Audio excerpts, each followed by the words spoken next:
Yo, what's going on, guys? And today, of course, we're going to be talking about the Oklahoma City Thunder and what they did this offseason. So I want to hear your thoughts before we continue today's video. What do you guys think of the Oklahoma City Thunder and the offseason that they had?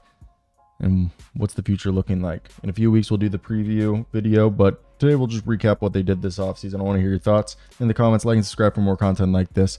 And let's get right to it. So the big ones: Isaiah Hartenstein signed to a 3-year, $87 million deal to get a big body next to Chet Holmgren.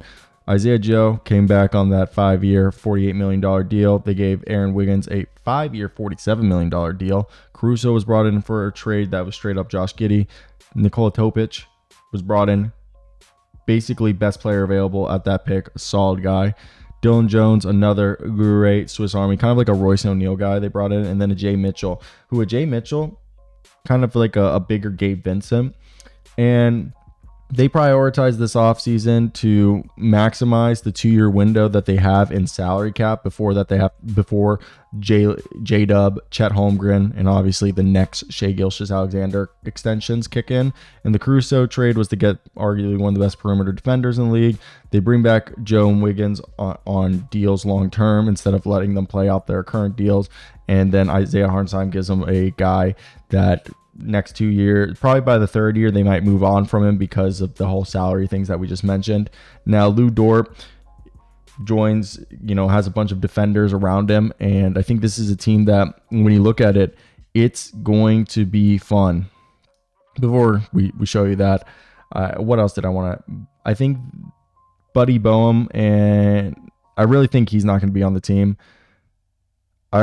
Topic is going to be out for most of the year. Like, I think Buddy's fighting with Alex Ducasse for the last two-way. I think they really like Adam Flagler.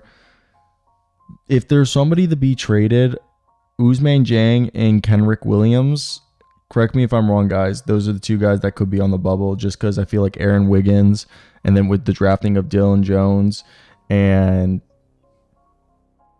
especially with Caruso, I just feel like he could be the odd guy out. And then Ousmane Dieng, I just think he's not on the timeline anymore. He's a bit rawer than everybody else. Let me hear your thoughts in the comments. Let's get to it.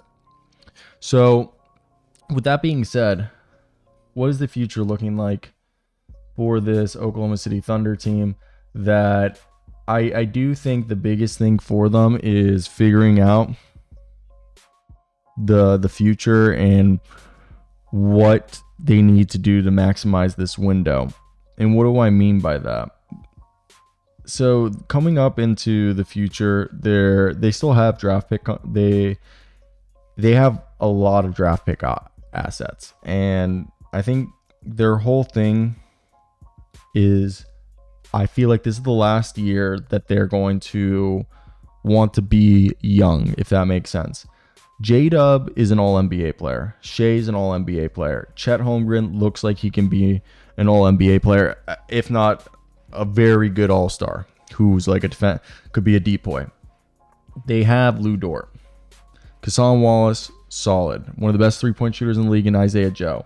A Swiss Army knife in Aaron Wiggins, and then another Swiss Army knife, small ball, big multi-positional player in Kenrich Williams. They got a solid big in Isaiah Hartenstein. Now they have Jay Will, who's a good backup, and outside of that, they now have, as we mentioned earlier, Alex Caruso on this team.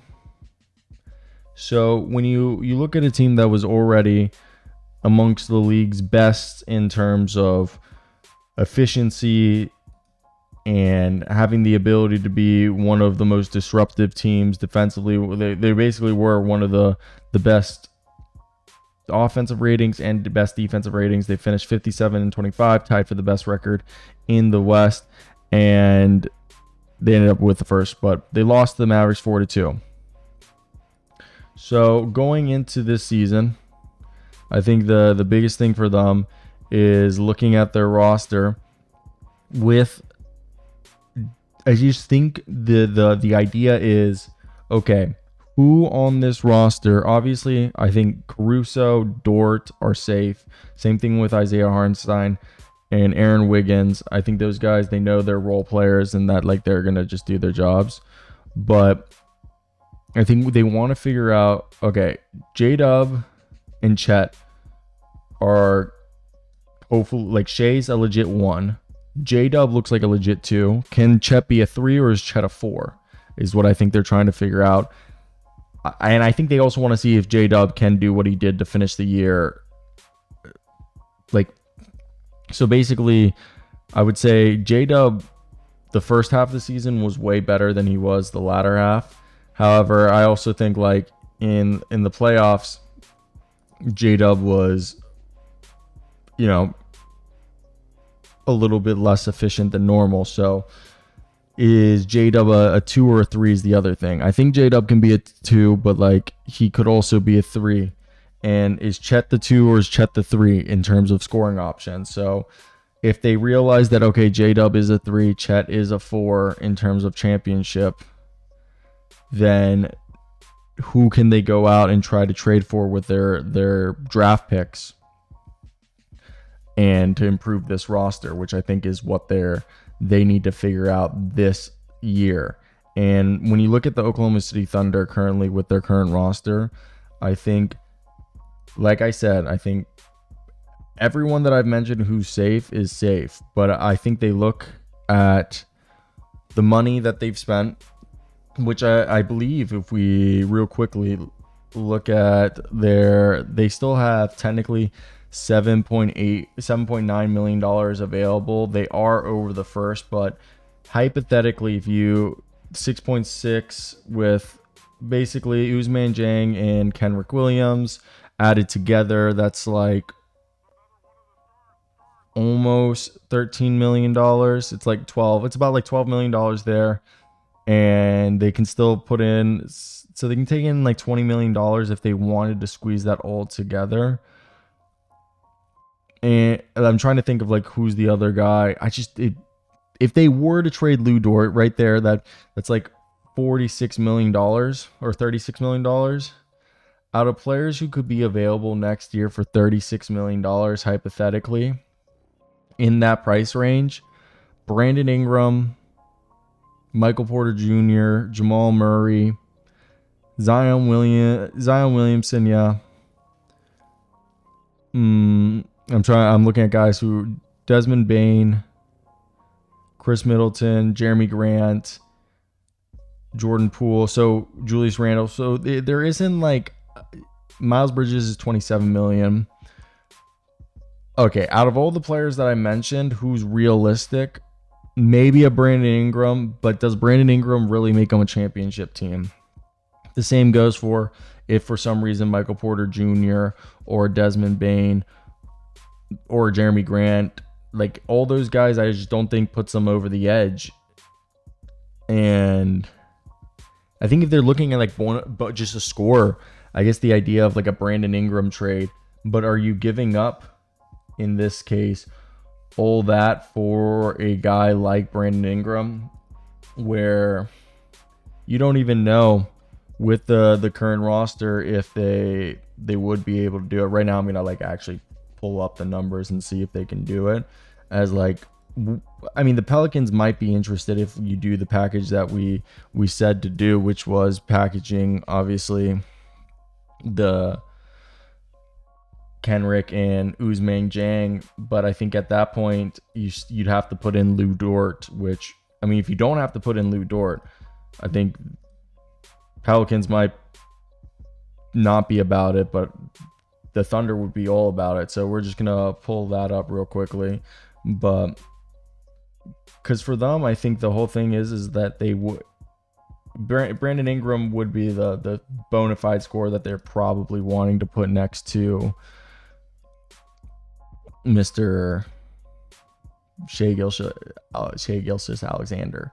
So let's say they do make a package of like this, and then they give up their own pick right here. So I don't think money-wise that's going to work. Yeah, they're still going to have to give up 11.6 because they're giving up right here 6. That's 11.6. And all right. So they would have to include somebody else, which I did say it's probably like a Lou Dort in this case. And if that were, for example, to be the scenario you would assume money wise you would want. Yet still, it's so difficult for this trade to work out, to be honest, because if you look at it, the problem is that it would have to be somebody else. Then yeah, this is a lot more difficult. Like Isaiah Joe would have to potentially be in this, because there's a $320,000 difference when you're trying to do this deal, unless you could somehow put in, yeah, I have no idea how you would be able to finagle this, who you would throw in. For example, would you just try to pinch in Jay Will into this deal? And by doing that, Jay Will, you get under the tax. Now, my whole problem is by doing a deal like that, would that even be worth it for a team like the Oklahoma City Thunder? Because right here, the only way that this deal works out, which ironically it says it's fair. I'm putting it on the screen right now for you guys, but it's a lot harder than you would think, because when you look at it, look right here. Look at, like, it says 0 wins, so both teams work out. Lou Dort, Kenrich Williams, Ousmane Dieng, Jay Will, just to make it work. You send Jeremiah Robinson Earl there to the Thunder, back to where he started, just to give him another body, because you're giving up 4 players, and then you bring in Brandon Ingram to be the second scoring threat. But, like, is that even enough? And you give him 3 picks, I feel like that's a lot.